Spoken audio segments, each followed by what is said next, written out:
ప్రార్థించుదము. మహిమగల తండ్రి, ప్రేమగల దేవ, మా సృష్టికర్త, మా రక్షకుడైనటువంటి యేసుక్రీస్తు ప్రభువా, మీ పాదములకు వందనములు చెల్లిస్తూ, మీ రాజ్య వ్యాప్తి కొరకు మీరు ఈ లోకంలో 12 మంది శిష్యులను ఏర్పరచుకుని మీరు నాతో సహవాసము చేసి తర్వాత మీరు వెళ్ళి సృష్టి అంతటికీ ఈ శుభవార్తను ప్రకటించండి అంటూ శిష్యుల సహాయాన్ని కోరుకున్న దేవుడు. దేవా, ఆ మాటను బట్టి నేడు ప్రపంచమంతా దేవుని యొక్క వాక్యాన్ని విశ్వసించి అనుకరించి శిష్యులుగా చేసి మరి సృష్టి యావత్తు సజీవుడైన దేవుణ్ణి మహిమపరచడం, ఘనపరచడం ఇదెంతో ఆశీర్వాదకరం. ఈ వాక్యపు వెలుగులోనికి మా ప్రయాణం కొనసాగుతూ ఉండగా ప్రభువా, సులభంగా మేము దేవుణ్ణి అర్థం చేసుకొని మా నోటితో క్రీస్తుని ఒప్పుకొని మా హృదయంలో విశ్వసించులాగున సహాయం చేయగలనట్టు క్రీస్తు నామమున వేడుకుంటున్నాము తండ్రి. దయచేసి కూర్చున్నాం.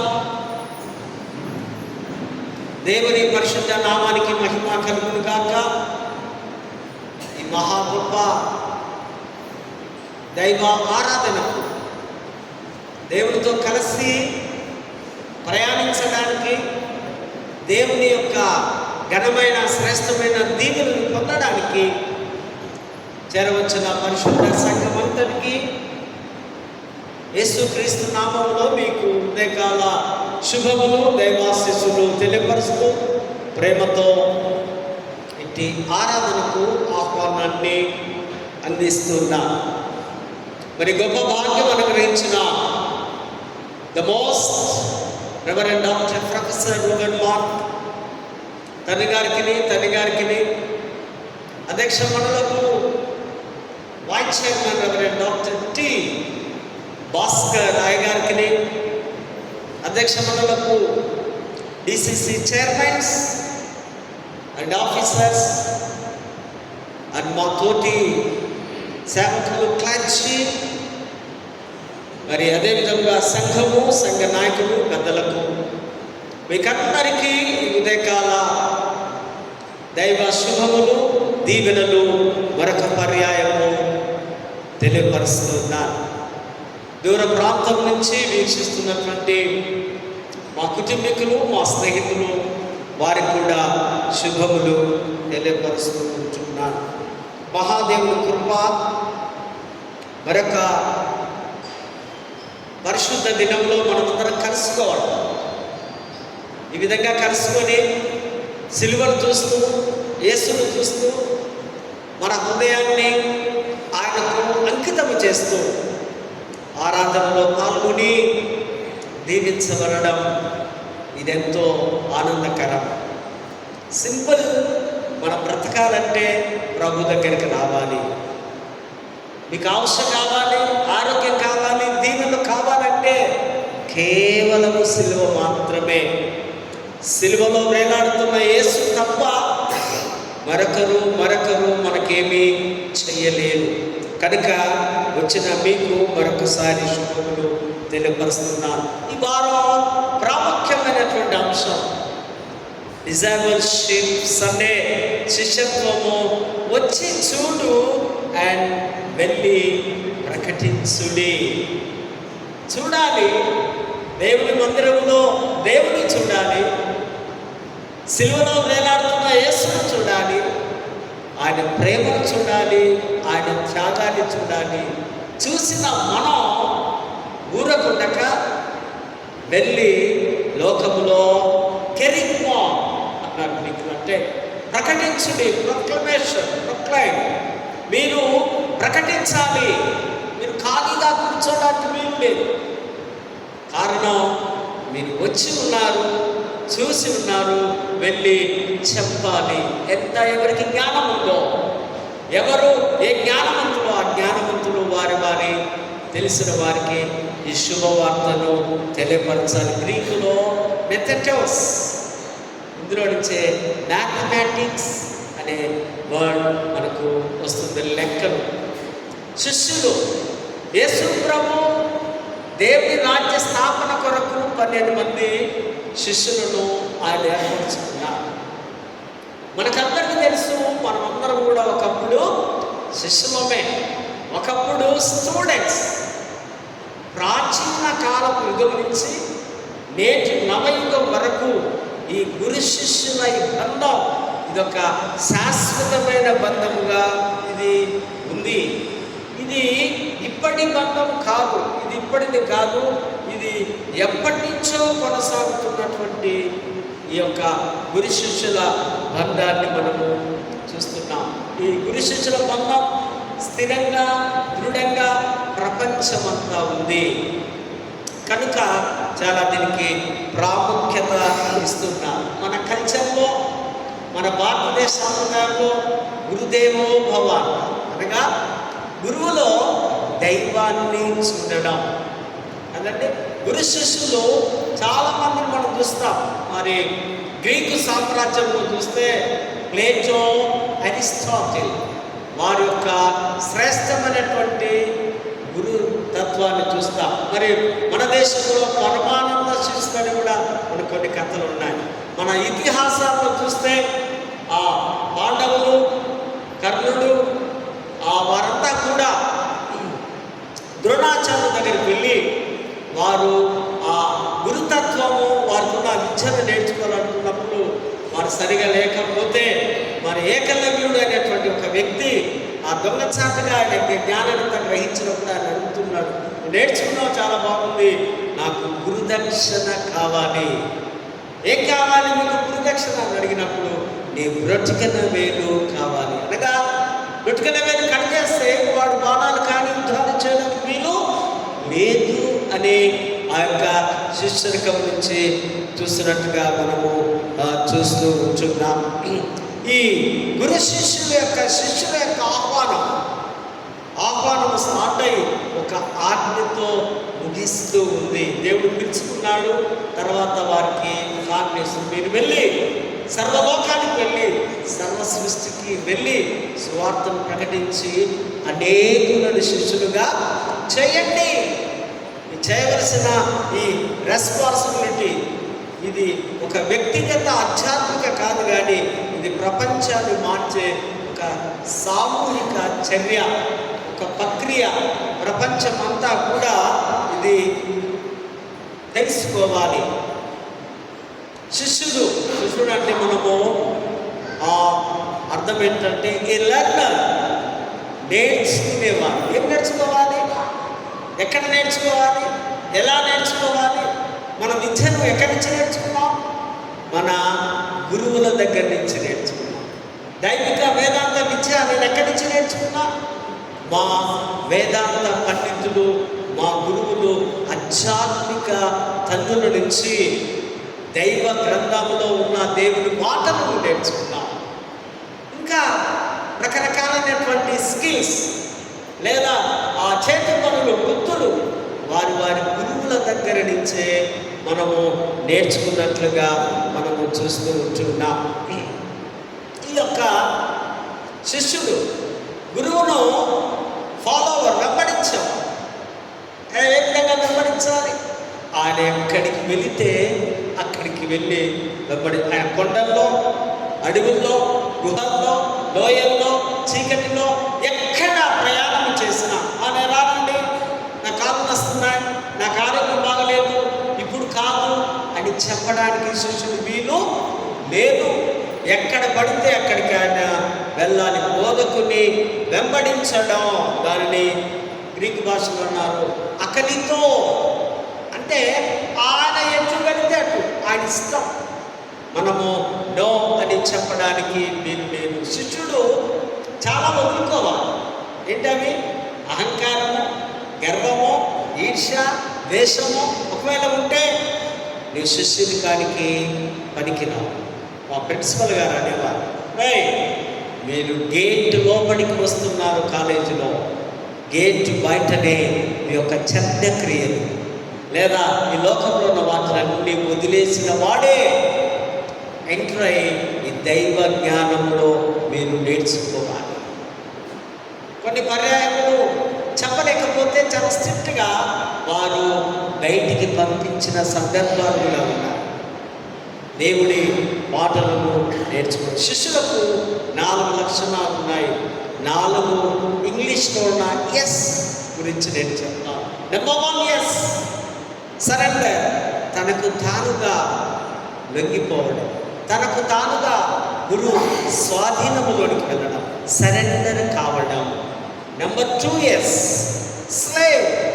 ఒక దాసుడిగా, ఒక బానిసగా సమస్తము విడిచిపెట్టి, ఒకవేళ ఇదివరకు వీడు జ్ఞానవంతుడేమో, ఇదివరకు ఈ శిష్యుడు గొప్పవాడేమో, కానీ గురువు దగ్గరికి వచ్చినప్పుడు ఆయన ఒక స్లేవ్గా, డిలోస్ అన్నారు, అంటే బానిస ఆర్ దాసుడుగా ఈ స్లేవ్ చూస్తాం. 3వ ఎస్, సర్వీస్.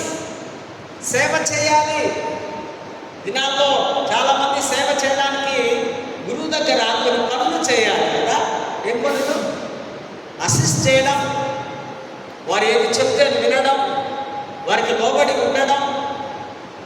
మేము వెంటనే బైబిల్ కాలేజీ నుంచి రాగానే పెద్ద గారిలో కాలేము. దగ్గర 10 ఇయర్స్ మాకు టైం పడుతుంది. ఎందుకంటే నీవు సేవ చేయాలి. నీవు స్టైల్గా లేదా చుట్టూ గుట్టు వేసుకుని ఆడుకుంటూ, లేదా స్త్రీలైతే లిప్స్టిక్లో పూసుకొని ఊపుకుంటూ డ్రెస్సులు వేసుకుంటూ రావడానికి వీలు లేదు. కారణం ఇదొక డిసిప్లైన్. శిష్యుడిగా ఉన్నాము. నీవు నీ సర్వీస్, నీ సేవలు నీ ద్వారా ఈ లోకానికి సేవ చేయాలి. Number 4 S, for sacrifice. త్యాగం ఉండాలి. దేవుడి సేవలో మరణించడానికి కూడా సిద్ధపడి ఉన్నవాడే ఇందులో అడుగు పెట్టాలి. అమ్మో నాకు భయమవుతుంది, నేను ఆ ప్రాంతానికి సేవకు రాలేను, అమ్మో నాకు ఇది కాదు అది కాదు అంటే నీవు ఈ సేవకు పనికి రావు అని అర్థం. శిష్యుడనగా విద్యాపరంగా, మతపరంగా, విజ్ఞానపరంగా క్రొత్త విషయాలను సంపూర్ణంగా పరిపూర్ణముగా నేర్చుకునేవాడే శిష్యుడు.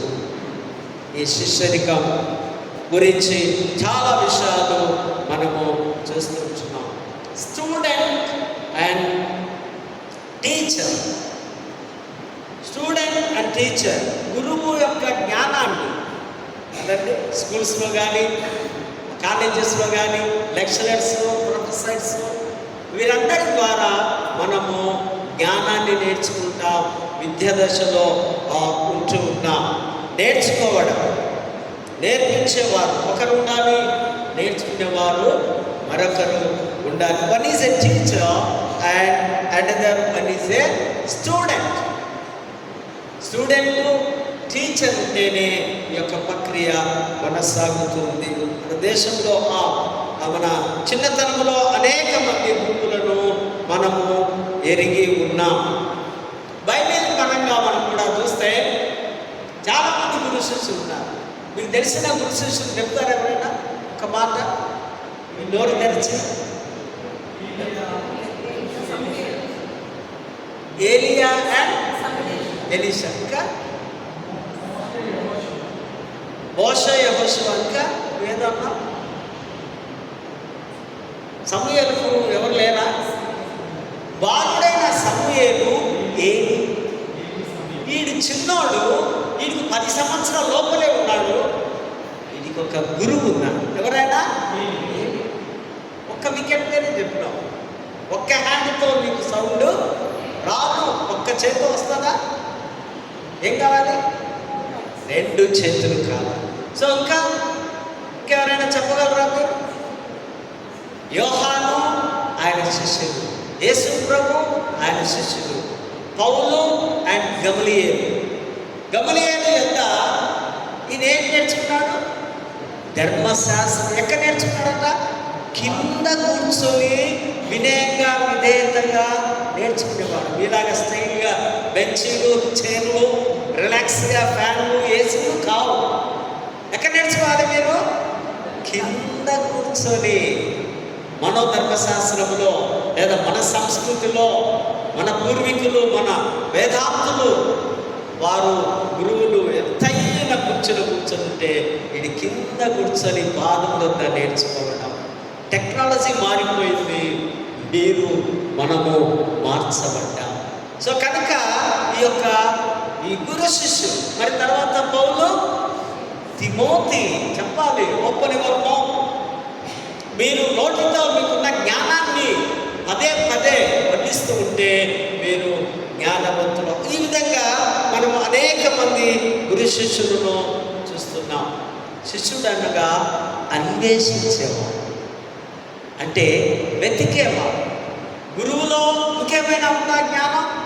గురువులో ఇంకా ఆయన ప్రవర్తన, ఆయన మంచితనం, ఆయన ప్రేమ, ఆయన యొక్క మాటలు అని వారు వెతికేవాడే.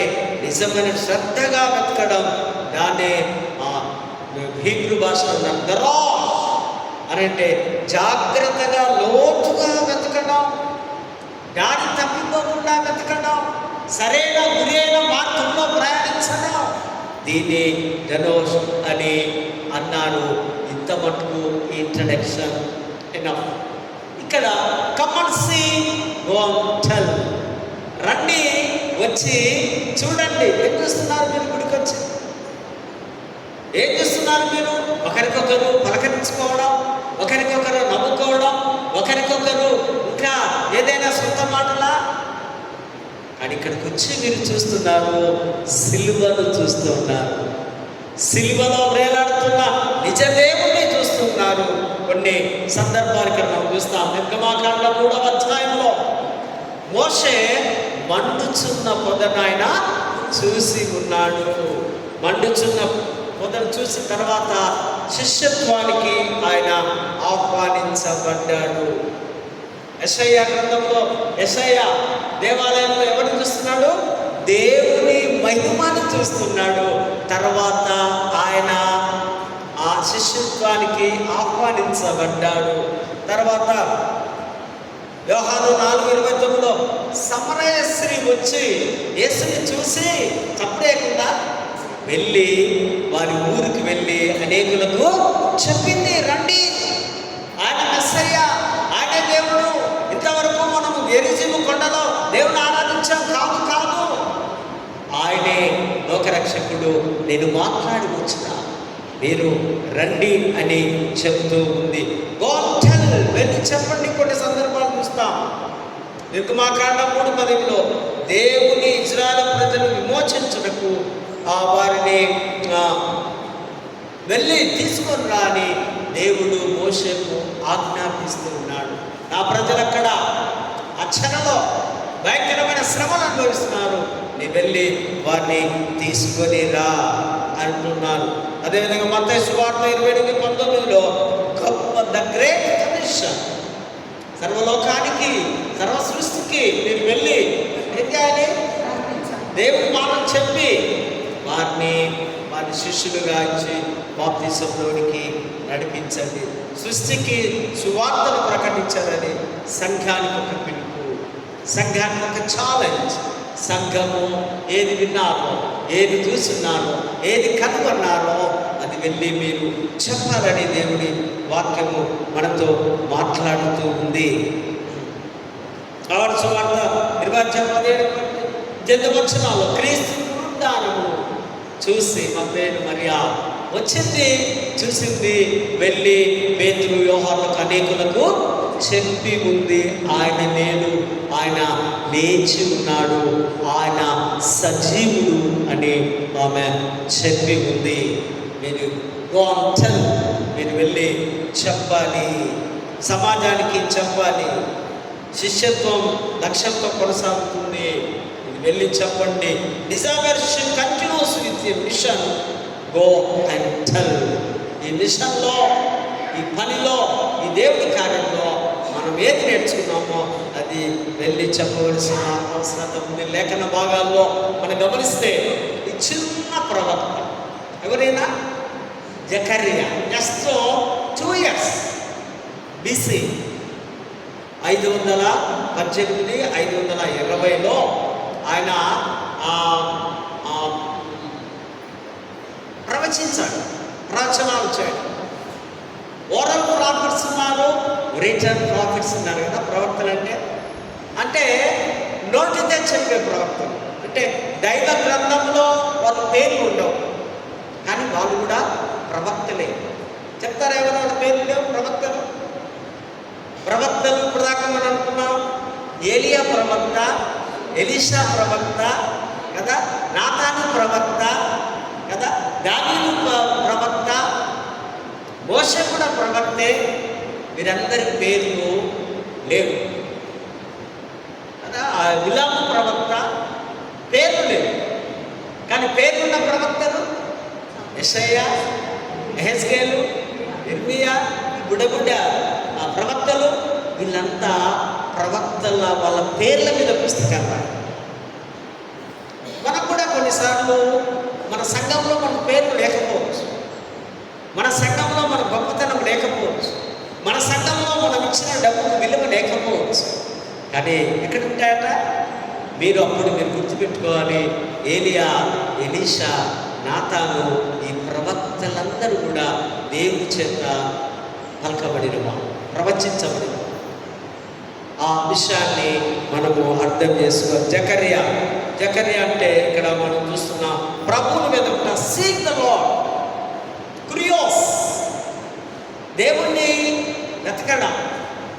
జకర్యా అనే మాటకు అర్థం యెహోవా జ్ఞాపకము చేసుకును అని తెలుగులో. ఈ పదాలన్నీ కూడా హీబ్రూ వర్డ్సే. బైబిల్లో ఉన్న పేర్లన్నీ కూడా ఒక్కోసారి మన పిల్లలకు ఎస్తేరు అని పేరు పెట్టుకుంటుంటాం కదా, రూతు అని పేరు పెట్టుకుంటుంటాం.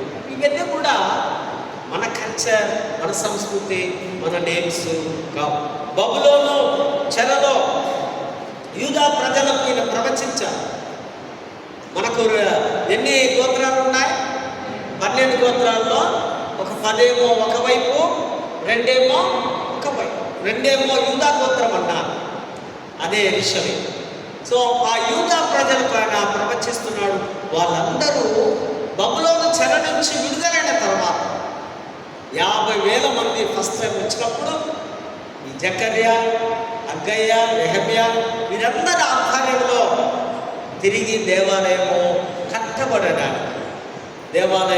కట్టడానికి మరి వారు కూరుకున్నట్టుగా మనము చూస్తూ ఉంటున్నాం. ఈయన బబులోను చెరలోనే పుట్టాడు. ఈయన కూడా, ఈ జకర్యా కూడా వాళ్ళ పేరెంట్స్ను కూడా చెరకు తీసుకొని వెళ్ళారు. జకర్యా చూసిన 8 దర్శనాలు, దేవుడి దర్శనాలు చూసినటువంటి ప్రవక్త వారికి ప్రవచిస్తూ ఉంటున్నాడు. జకర్యాను ఘోరంగా బలిపీఠము దగ్గర దేవాలయములకు మధ్య ఉన్న ఆ ప్రాంతంలో వారిని అక్కడున్నటువంటి ప్రధాన యాజకులు కొందరు చంపారని ఇక్కడ లేఖన భాగాలు సెలవిస్తూ ఉంటున్నాయి. దైవిక సందేశం, డివైన్ కమ్యూనికేషన్, ప్రవక్తలు దేవుడి సందేశాలను, సూచనలను ప్రజలకు తెలియపరుస్తూ ఉంటున్నారు. మానవుల మధ్య దేవుడితో వారికి ఉన్నటువంటి ఈ యొక్క మధ్యవర్తులుగా ప్రవక్తలు ఉన్నారు. దేవుడు వెళ్ళి చెప్పు అంటే చెప్పాలి అంతే. మరొకటి మాట మీరు మాట్లాడకూడదు. వీరు మధ్యవర్తులుగా ఉన్నారు. ఒడంబడిక మరియు సంబంధం, కమనెంట్ అండ్ రిలేషన్షిప్. ఒడంబడిక దేవుడితో ఆ ప్రజలకు ఉన్నటువంటి ఒక నిబంధన, ప్రజలకు దేవుడితో ఉన్న ఒడంబడికను గుర్తు చేస్తున్నా. దేవుడు మిమ్మల్ని ఆశీర్వదిస్తా అన్నారు కదా, మీరెందుకు పాపంలో ఉన్నారు, శాపంలో ఉన్నారని గుర్తు చేసేవాడే ప్రవక్త. ఎందుకు మీరు గుడికి రావడం లేదు అని గుర్తు చేసేవాడే దేవుడి సేవకులు. ఎందుకు మీరు చెడ్డ కార్యాల్లో, చెడ్డ మనసులో ఉన్నారు అని గుర్తు చేసేవాడే దైవ సేవకులుగా మనం చూస్తున్నాం. మూడవదిగా సామాజిక న్యాయం అండ్ నైతికత, సోషల్ జస్టిస్ అండ్ మొరాలిటీ. సమాజంలో జరుగుతున్న అన్యాయాలను, అక్రమాలను, అవినీతిని, తప్పులను ప్రవక్తలు హెచ్చరించి గద్దించేవారు. మరి మెస్సయ్య కోసం సన్నాహాలు, ప్రిపరేషన్ ఫర్ మెస్సయ్య, యేసు రాకడను గురించి ప్రవచించారు. మెస్సయ్య ఆన్ ద వే, మెస్సయ్య వస్తూ ఉన్నాడు, ఆయన లోక రక్షకుడని చెప్పినట్టుగా మనం చూస్తూ ఉంటున్నాం. మరి చివరి 23వ వచనములో అనేక జనములు యెహోవాను వెదకుటకు వత్తులు. యూదులే కాదు, యూదేతరులు కూడా దేవాలయంలోనికి వస్తూ ఉన్నారు. వారందరూ వస్తున్నప్పుడు అంతకు ముందుగా మీరు 1వ నెల, 7వ నెల, 10వ నెలలో మీరు ఉపవాసం ఉండాలి.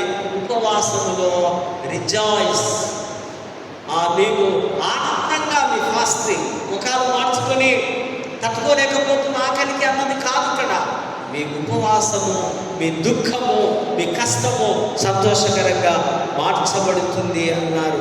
యెరూషలేములో దేవుని కనుగొన్నందుకు, కలుసుకోవడానికి వచ్చినప్పుడు యూదా ప్రజలందరూ ఎంతో సంతోషిస్తున్నారు, ఆనందిస్తున్నారు అని దేవుడి వాక్యము సెలవిస్తుంది. దేవుని ప్రజలతో ఆయన సాన్నిధ్యం స్పష్టంగా కనిపిస్తుంది. దేవాలయంలో దేవుడు ఉన్నాడని, దేవుని అనేకం చూడాలని. అందుకనే సొలొమోను యూదేతరులు కూడా బయట కాంపౌండ్లో ఒక సెల్ లాంటిది పెట్టాడు. అక్కడి నుంచి వారు దేవుణ్ణి ఆరాధించాలి, వారి లోపలికి రావడానికి వీలు లేదు. ఆ విధంగా యూదేతరులు అనేకులు వచ్చి ఈ శిష్యులను ఆకర్షణీయంగా తెలియపరుస్తున్నారు. బలమైనటువంటి దేశాలన్నీ యెరూషలేములో చుట్టుప్రక్కల ఉన్న వారందరూ దేవాలయంకి వచ్చి దేవుణ్ణి వెతకడానికి వస్తున్నారని దైవ వాక్యాన్ని ఇక్కడ మనము గమనిస్తూ ఉంటున్నాం. కీర్తన భాగాలలో కూడా మనం చూస్తే ప్రభు కార్యము స్తుతించున్నాం. Praise Lord spoke, discipleship begins in praise. శిష్యరికం స్థుతితో ప్రారంభమవుతుంది. నీ శిష్యుడు కావాలంటే అందుకనే మనం రాగానే ఏం చేస్తున్నాం? దేవుణ్ణి స్థుతిస్తున్నాం. ప్రైజింగ్ సాంగ్స్తో దేవుణ్ణి స్థుతించాలి. And discipleship remembers God's works.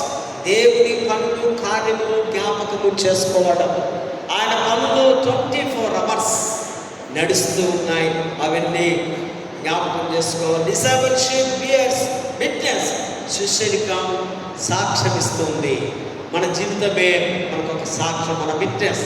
మనం బయటకు వెళితే, మనం చూస్తే అనేకులు ఆ సాక్ష్యాన్ని చూసి ప్రభులోనికి రావాలి. సువార్తల పాఠంలో మనం చూస్తే ప్రభు మాటలను ప్రకటించుట. శిష్యుడు అనేవారు దేవుని మాటలు విన్న నీవు నేను యేసు ప్రకటించాలి. 9వ వచనంలో యేసును నోటితో ఒప్పుకొని దేవుడు మృతుల్లో నుండి ఆయన లేపినని నీ హృదయమందు విశ్వసించిన యెడల నీవు రక్షింపబడుదువు. రక్షణకు శారీరక మరియు పునరుద్ధానము కేంద్రంగా ఉన్నాడు. విశ్వాసం హృదయంలో ఉండాలి, ఒప్పుకోలు నోటితో ఉండాలి. నోటితో ఒప్పుకోవాలనుకుంటున్నామా? మన ఆరాధన క్రమంలో కూడా కదా మనము పాపము ఒప్పుకోలు ప్రార్థన చేస్తాం. దానికి అటెండ్ కావాలి. అది మిస్ అవుతే, ఈ యొక్క పాపం ఒప్పుకోలు మీరు మీ నోటితో చెప్పకపోతే, మీరు ఓన్లీ ప్రసంగాలు వింటే నో యూస్. ఖచ్చితంగా ఆర్డర్ ఆఫ్ సర్వీస్లో తప్పక పాల్గొంటేనే నీవు శుద్ధిని చేయబడతావు అన్న సత్యాన్ని మీకు నేను జ్ఞాపకం చేస్తూ ఉంటున్నాను. ఆది సంఘం యొక్క విశ్వాస ప్రమాణం నోటితో వారు ఒప్పుకున్నారు. యేసు ప్రభు పునరుద్ధానుడై తిరిగి లేచాడని ఒప్పుకున్నారు. ఆయన రక్షకుడని. న్యూ టెస్టమెంట్లో రక్షకుడు అనే మాట 16 times రాయబడి ఉంది. ప్రభు అన్న మాట 450 times రాయబడి ఉంది. ప్రభును గ్రీకులో ఉన్నారు కురియోస్. ప్రభు అంటే శక్తివంతుడు, ఆధిపత్యము, గొప్ప దేవుడు, అధికారం గలవాడు, హక్కులు గలవాడు, కృపను సమృద్ధివంతంగా అనుగ్రహించేవాడని నానా విధాల అర్థాలను ఇక్కడ మనము చూస్తుంటున్నాం. దేవుడు మృతుల నుండి ఆయన లేపునని, రక్షణకు క్రీస్తు మరణం పునరుద్ధానం కేంద్రంగా ఉంది, మూలంగా ఉంది. నువ్వు రక్షింపబడ్డావంటే యేసు ప్రభు ఆయన పునరుద్ధాన శక్తి నీలో ఉంది అని మనము అర్థం చేసుకోవాల్సిన అవసరత ఉంది. స్వార్థ పాఠంలో మనం గమనిస్తే ప్రభువును అనుసరించుట, follow the Lord, follow the Jesus, యేసును అనుసరించాలి. ఈ లోకంలో ఉన్నటువంటి స్టార్స్ కాదు, ఈ లోకంలో ఉన్నటువంటి జ్ఞానవంతుల మనుషులు కాదు. నీవు కేవలం ప్రభువును మాత్రమే నీవు అనుసరించాలి, ఆయనను ఫాలో కావాలని ఇక్కడ మనం చూస్తుంటున్నాం. యేసుక్రీస్తు శిష్యులు ఆయనను వెంబడించేది. వారిలో కొందరు ఆంధ్రైన వారు ప్రభుతో వస్తూ ఉంటారు. అప్పుడు ప్రభు వెనక్కి తిరిగి, బాబు మీరేం చేస్తున్నారు, ఏం వెతుకుతున్నారంటే, రబ్బీ బోధకుడా నీ నివాసం ఎక్కడ, ఎక్కడ ఉంటున్నాం? మీతో మేము ఉంటాం, మీతో మేము కమిట్ అవుతాం. ఇదిగో మీ కొరకు మీ కార్యాలన్నీ మేము విన్నాం, చూసి ఉన్నాం. మొన్ననే ఆ కాలాల్లో ఆ నీటిని ద్రాక్షారసంగా మార్చాం, అదంతా మాకు తెలుసు. మేము నిన్ను వెంబడించడానికి వస్తుంటే అప్పుడు ప్రభు అంటున్నాడు, వచ్చి కమ్ అండ్ సీ, నేను ఎక్కడున్నాను, నా నివాసం ఏంటో, నా లైఫ్ స్టైల్ ఏంటో, నా ప్రార్థనా జీవితం ఏంటో, నా యొక్క శక్తి ఏంటో మీరు వచ్చి చూడండి. ప్రభు దగ్గరికి రండి. ఉదయకాల సమయంలో ప్రభు దగ్గరికి వచ్చిన నీవు ఏం నేర్చుకున్నావు?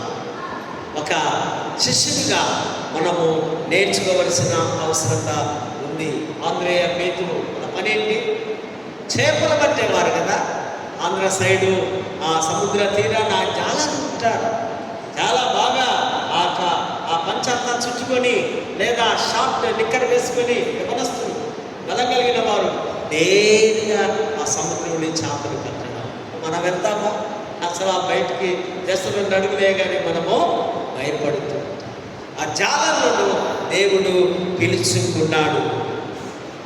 ఆయన ఒక పండితుడు అంటాడు, ఈ అనుసరించే విధానం, జాన్ స్టార్ట్ అనే వ్యక్తి అంటాడు, క్రీస్తును అనుసరించడం అంటే ఆయన మహిమను వెదకడం.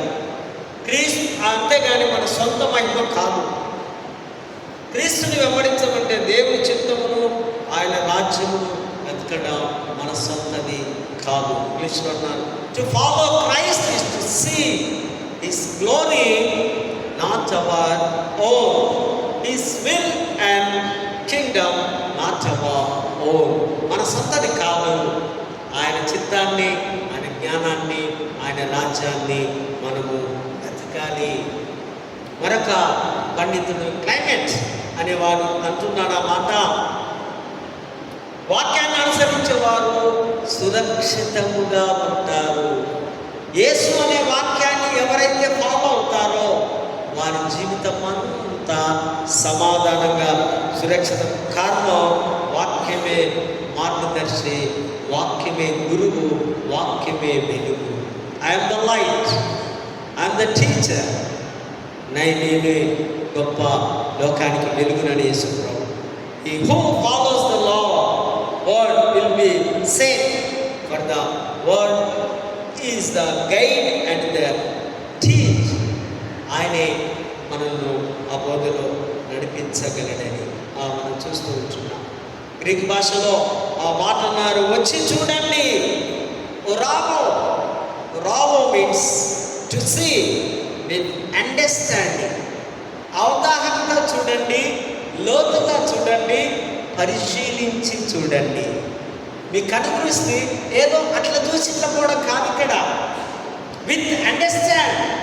ప్రభువును చూడడం అంటే సంపూర్ణ అవగాహన కలిగి, సంపూర్ణ జ్ఞానం కలిగి, సంపూర్ణ విజన్ కలిగి నీవు చూడాలని, ఆ మార్గాన్ని, ఆధ్యాత్మిక సత్యాన్ని భౌతిక దృష్టితో కాదు, ఆధ్యాత్మిక కనుదృష్టితో చూడాలని ఇక్కడ ఈ పండితుడు రాస్తున్న మాటలను చూస్తున్నాం. Let me close.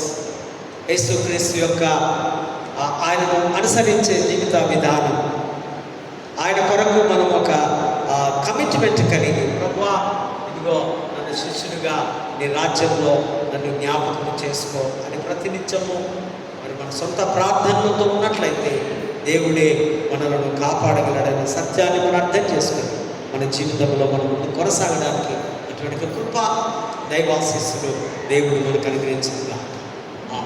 పరిశుద్ధ ప్రేమల తండ్రి నీకు వందనాలు. ఇంతబడిన దేవుని వాక్కును కొన్ని నిమిషాలు మా హృదయంలో భద్రపరుచుకునేందుకు సహాయం చేస్తాం. తెరవచ్చిన ప్రేమలందరినీ దీవించగలరు. క్రీస్తు నామమున వేడుకుంటున్నాము తండ్రి.